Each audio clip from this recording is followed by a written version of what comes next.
The city of Cape Belrose glowed like a dream that night. Street lights sparkled, cars glided quietly, and the finest restaurant in town, La Lumiere, was alive with the sound of clinking glasses and quiet conversations. Inside the golden-lit courtyard, wealthy guests sat under tall chandeliers, their tables covered with white cloth and lined with crystal and silver.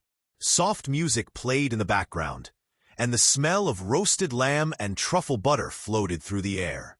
At a corner table sat Julian Ford, a man in his early 30s. He was rich, successful, and powerful. Dressed in a perfectly tailored navy blue suit, he looked like someone who had it all. But his face told a different story, one of emptiness. His plate of gourmet food sat untouched. He scrolled through emails, his eyes dull, as if none of it mattered anymore. Just outside the restaurant's tall iron gates stood Zuri, a little girl who couldn't have been older than 7. She was barefoot. Her tiny feet were covered in dust.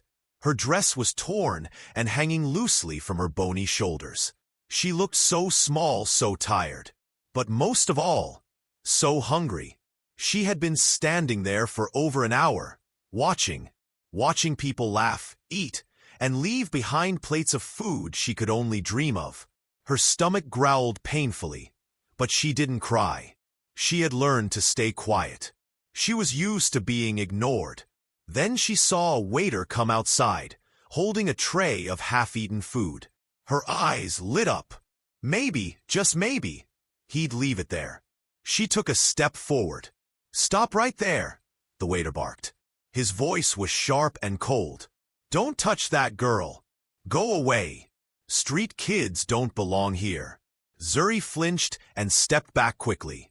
She hid behind one of the stone pillars, tears filling her eyes. But her hunger was louder than her fear. She peeked back inside. That man in the navy suit.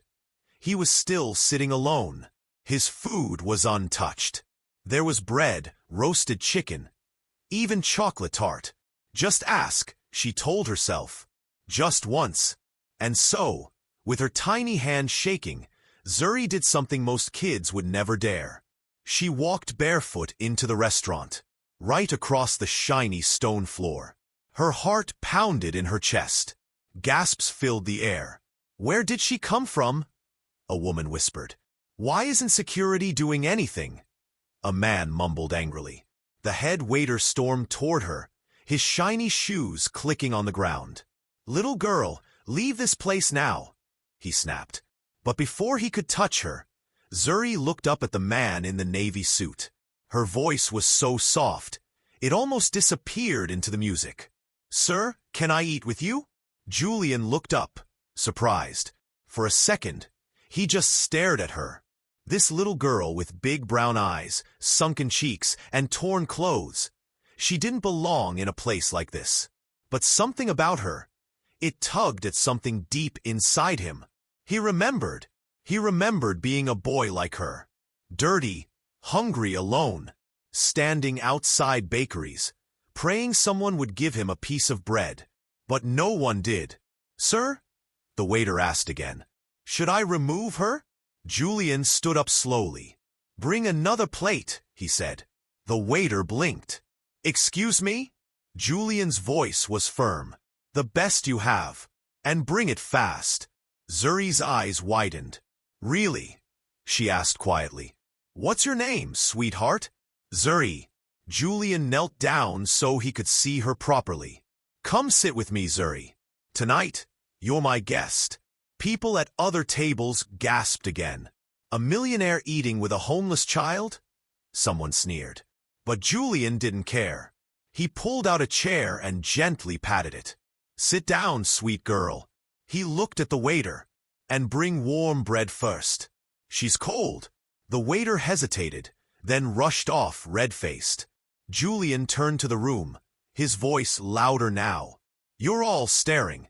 Maybe ask yourselves why a little girl is begging while we throw food away." The room went quiet. Zuri sat down slowly. When the bread came, her hands trembled as she held it. She looked at Julian with tears in her eyes. "Thank you, sir," she whispered. I thought no one cared. Julian smiled gently, pushing a glass of water toward her. Slow down, he said. There's plenty. A large plate followed. Roasted chicken, mashed potatoes, vegetables. Zuri's eyes grew even wider. You don't want any? She asked shyly. Julian shook his head. I've already had more than enough. Tonight's about you. As she began to eat, Julian leaned back in his chair. He watched her, lost in thought. His mind went back to cold nights on subway floors, eating crumbs from trash bins. He had tried to forget those years, but he hadn't moved past them, just buried them. Then Zuri spoke, her voice small. My mama used to make bread like this, she said softly, before she went to heaven. Julian's heart ached. What about your dad? Zuri looked down. He left after Mama died. Said I was too much trouble. Julian reached across the table and gently took her hand. You're not too much trouble, Zuri. You're a child. You deserve love. Around them, people watched. A woman wiped her tears with her napkin. The restaurant manager, who had come to remove them, stood frozen. Julian stood again and looked around the room. She's 7, and she's been alone on these streets while we sit here with more food than we need. Do you know how brave a little girl has to be to walk in here and ask for help? No one answered, but several people lowered their eyes. Julian turned to Zuri and knelt again. His voice was soft.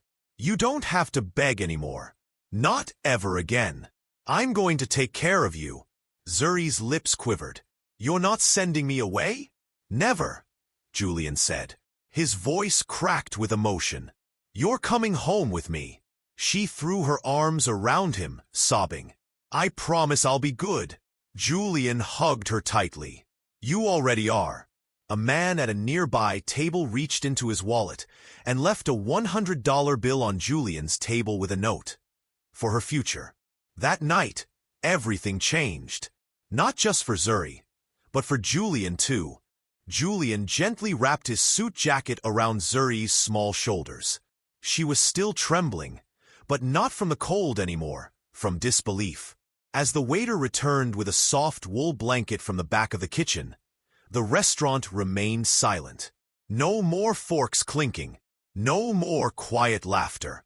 Just wide eyes, wet cheeks, and 100 thoughts rushing through the minds of everyone who had just witnessed something unexpected. Zuri clutched the blanket tightly as Julian lifted her into his arms. We'll get you some warm clothes, he whispered. A safe place to sleep. And tomorrow morning, pancakes for breakfast. Zuri looked up at him with tear-filled eyes. I like pancakes. I know, Julian said with a soft smile. I used to wish for them too when I was your age. The two of them walked out through the grand doors of La Lumiere. Not a single person stopped them. No one dared. A few guests bowed their heads as they passed. One woman in pearls dabbed her eyes and whispered to herself, God bless that child. Julian placed Zuri gently into the passenger seat of his sleek black car and buckled her in, tucking the blanket around her. As they drove through the city lights, the silence between them was peaceful. After a few minutes, Zuri asked the question that had been bubbling in her heart all evening. Are you rich? Julian glanced at her. The question should have been simple, but tonight it wasn't. I thought I was, he said quietly. But tonight, I finally feel like I have something that actually matters. Zuri smiled sleepily and whispered, You're the nicest person I've ever met. Julian's eyes welled with tears, but he kept them hidden. And you, Zuri, are the bravest little girl I've ever known. As the car rolled through the quiet city streets, Julian thought about everything that had happened. Not just tonight, but over the years. The money, the fame, the parties, the awards. None of it had ever made him feel the way he felt right now. Driving home with a little girl wrapped in a blanket beside him, he thought of his younger self, dirty, alone, sleeping behind garbage bins in cold alleyways. People had passed him every day, never seeing him.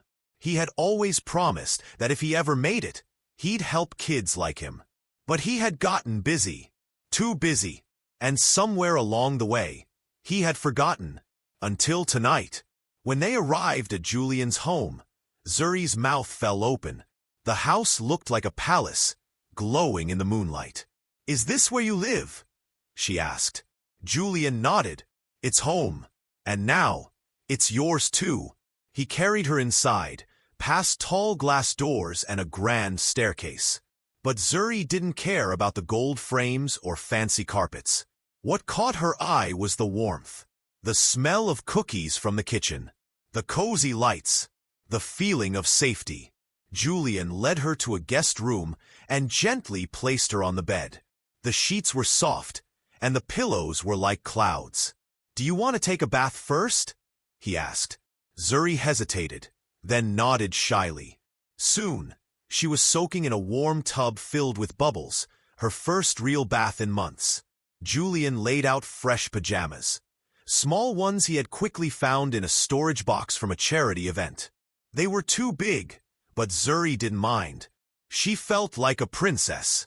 Later, wrapped in clean clothes, her stomach full and body warm, Zuri sat quietly on the bed as Julian knelt beside her. "Do you feel okay?" he asked. Zuri nodded. "Better than I've ever felt." Julian smiled. "That's good, because this is only the beginning. You don't ever have to be hungry or scared again. I promise." Zuri leaned in and hugged him tightly. "I believe you." That night, as she drifted off to sleep under soft blankets, Julian sat in the hallway just outside the room. He stayed there for hours, just listening. He wasn't afraid she'd run away. He just didn't want to leave. His heart was full in a way he couldn't explain. The next morning, the sun poured through the windows like honey. Julian made good on his promise. He cooked pancakes, burnt the first batch, laughed at himself, then made a second. Zuri came downstairs, sleepy-eyed and smiling. She ate like a child again, not like someone trying to survive. They talked. About her mother, about school, about dreams. Julian listened carefully, and when she was done eating, he asked, "How about we go shopping for clothes today? Maybe even some toys?" Zuri's eyes lit up. Later that day, they went out together. Not as a millionaire and a street kid, but as something more. Something like family. People stared, yes. Some even whispered. But Julian didn't care. For once, he didn't walk ahead of the world. He walked beside a little girl who had shown him the one thing he had forgotten. Humanity. And that's how everything changed. For Zuri, who no longer had to wonder where her next meal would come from. And for Julian, who finally discovered what it meant to truly live. All it took was one brave question from a little girl. "Can I eat with you?" If this story touched your heart, don't forget to like the video, subscribe, and share it with someone who needs a reminder that kindness can change a life. And let us know in the comments, what would you have done if Zuri had asked you that question? Until next time, stay kind, stay human, and never underestimate the power of one small act of compassion.